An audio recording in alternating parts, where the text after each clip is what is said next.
구독 눌러주세요. 좋아요 눌러주세요.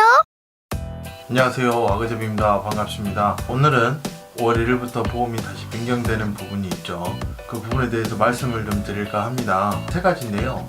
대인배상에서는 취업 가동 연한이라 그러죠. 지금까지는 만 60세로 되어 있는데 이게 5월 1일부터 만 65세까지 상향이 되죠. 어떤 차이가 있냐면 사망이나 후유 장애로 본다고 하면 위자료 산정하는 나이가 틀려지겠죠. 기존에 만 60세에 8천만원, 만 60세 이상 5천만원이었다면 이게 만 65세로 바뀌겠죠. 사망 위자료 만 65세까지는 8천만원, 만 65세 이상부터 5천만원 이 금액이 바뀌시겠죠. 후유장애 그 부분도 마찬가지고요. 부상, 휴업손해 지급을 할 때도 특별한 경우가 아니었다면 만 60세까지 지급을 했던 휴업손해는 만 65세까지도 지급을 할 수 있는 부분이 되겠죠. 보험회사 입장에서는 5년을 상향을 했기 때문에 그만큼 보험료도 올해 보험료도 2번 올렸다고 하더라고요. 대인에서도 사망 이런 부분도 위자료 부분도 있지만 상실수익액도 마찬가지입니다. 사망 같은 경우에 기존에 60세까지만 계산을 했다면 65세까지 5년을 더 계산해서 사망 상실수익액도 산정이 되시겠죠. 기본적으로 소송을 안 가시더라도 보험회사의 기준상 그렇게 지급을 하게 돼 있다는 거죠.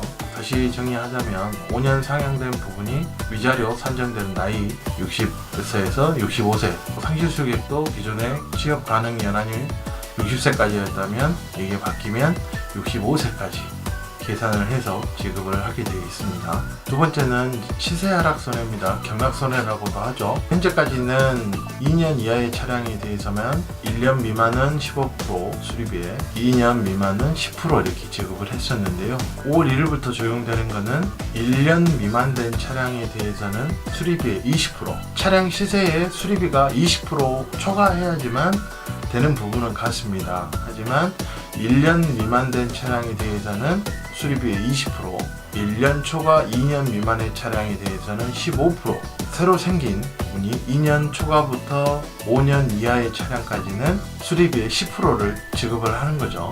우선 3년이란 기간도 늘어난 부분이 있고요. 현재까지는 1년 미만 차량은 15%였지만 지금 바뀐 거는 20%, 1년 초과 2년 이하의 차량은 기존에 10%였지만 지금은 15%로 상향이 됐죠. 기존에 없었던 2년부터 5년 사이까지의 그 3년 기간 동안은 수리비의 10%를 지급을 하는 거죠. 3년이 어떻게 보면 확대됐는데요. 그 금액적인 부분 자체가 차이가 많이 있을 거라 생각이 됩니다. 국산차도 마찬가지고 외산차도 마찬가지지만 1년부터 2년까지 차값이 떨어지고 5년 새 차의 절반값 정도까지 떨어지는 경우도 있기 때문에 적다면 적을 수도 있고 많다면 많을 수도 있는데 보상받는 입장에서는 많다고 느끼지는 않겠죠. 하지만 금액이 늘어났다는 것 부분으로 해서 점점 이제 보상이 확대되고 있다. 이 부분 자체가 긍정적인 부분 아닐까 생각이 듭니다. 세 번째는 뭐 아시는 분들도 있겠지만 범버, 앞범버, 뒷범버 같은 경우는 이제 경미하거나 찢어지지 않고 심하게 변형이 안 된 경우에는 교체를 해주지 않았습니다. 우리가 주행하는데, 제동하는데 어떤 안전상에 큰 문제가 없는 도어나 펜다, 앞도어나 뒷도어나 펜다, 앞펜다나 이런 부분에 대해서 안전상에 크게 문제가 없는 외판 판넬이라 그러죠. 철판. 차를 볼 때 외관상 우리 눈에 보이는 거 범버, 펜다,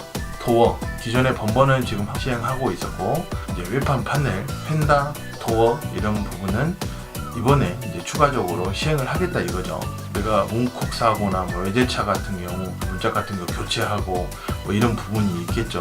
물론 차의 파손 정도에 따라서 판단하는 기준이 보험회사 입장하고 공업사 입장하고 차주 입장하고 받은 사람 입장하고 4명 기준이 다 틀릴 수가 있습니다. 무조건 교체해달라 이런 부분도 분명히 있으셨고요. 이 부분을 약관으로 어떤 기준점을 잡고 진행을 하겠다 이거죠. 피해보신 분들은 보상 받을 수 있는 거는 더 받고 낭비 시도했거든요. 새 차 같은 경우 문짝을 무조건 교체한다고 해서 더 좋은 건 아닙니다. 모든 차량이 기존에 새 차로 나왔던 그 판넬, 도어, 펜다, 번네트 이런 부분이 가장 좋습니다. 자기께 가장 좋고요. 물론 심하게 찌그러도 무조건 피는 게 좋은 것만은 아니지만 그래도 경미하거나 하면 판금하셔서 고생하셔가지고 자원 낭비라고 생각이 되는 거죠. 교체 안 해도 될 것을 무조건 교체를 해서 안전상의 문제가 없는 부분 판넬 같은 경우에 되도록이면 판금을 할 수 있도록 보험 기준상으로 그 부분을 만들어서 그 낭비 부분을 안 시키겠다는 거죠. 그 부분에 대해서 충분히 서로 공감을 해서 보상 받을 수 있는 부분은 더 확대해서 더 받고 점점 더 개선을 돼야 되겠죠. 더 조아리라 믿고 저도 자동차 유저로서 더 확대되고 낭비적인 부분이 있다면 그 부분을 또 개선을 해서 더 나은 보상 체계 부분을 만들어 갔으면 좋겠습니다. 이상으로 5월 1일 날 자동차 보험 기준이 바뀌는 내용에 대해서 말씀을 좀 드렸습니다.